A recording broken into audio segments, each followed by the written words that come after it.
Mety ho hiatrany ny ady atao amin'ny valanaretina Covid-19 eto Madagasikara amin'izao fotoana izao ka manao ny ezaka rehetra noho izany ny fitondram-panjakana hifehezana izany. Araka izany, hamokatra fanafody izay vita amin'ny akora fototra eto an-toerana isika hiadivana amin'ity valanaretina ity. Tsy niketsoka isika naritra izay volana maro izay.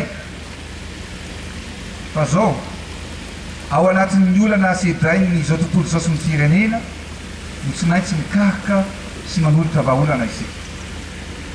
Izany fiatrena ny ady ara-pahasalamana izany indrindra no nanosika atsika mitondra vahaolana ary nirosona aingana tamin'ny fikarohana ara-pijaboana.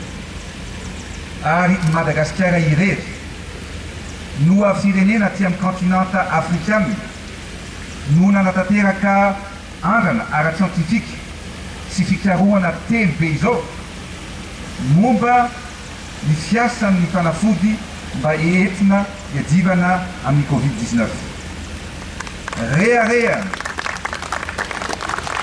Reharehantsika malagasy izany, reharehan'ny mpikarika malagasy izany, reharehan'ireo profesora malagasy izany.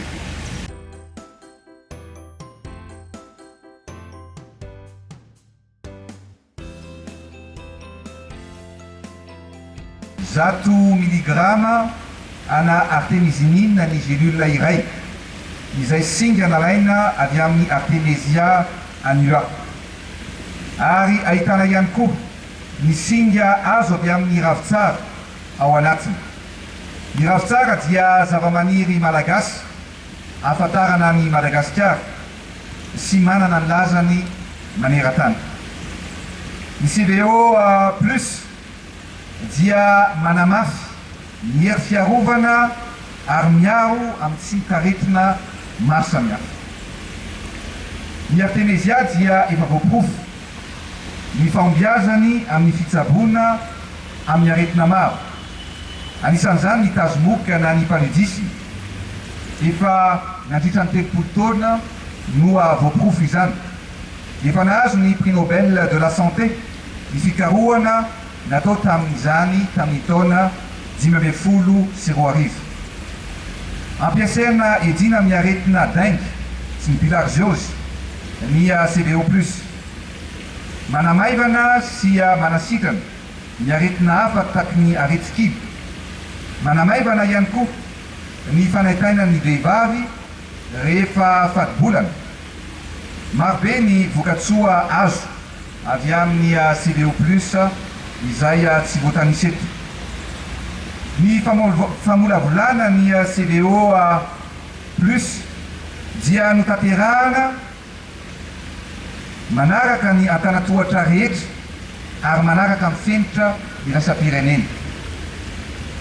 Ary ny fampitaovana izay ho hitantsika ato ampiasain'ny farimalagasy dia anisan'ny raitra indrindra sy moderna indrindra sy aingana indrindra ny fomba fiasana satria dia mamokatra gélule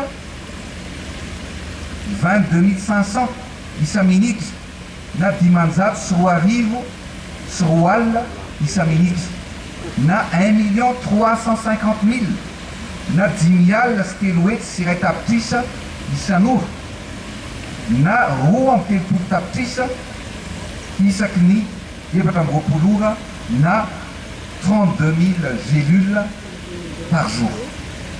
Notokana ny filoham-pirenena Andry Rajoelina tamin'ny fomba ofisialy ny orinasa Fary Malagasy miorina eny Tanjombato ny 2 Oktobra 2020 teo ka tonga nanotrona izany ny ministra ny fambolena sy ny fiompiana Aronjono Andriamatoa Ranarivelo Lucien.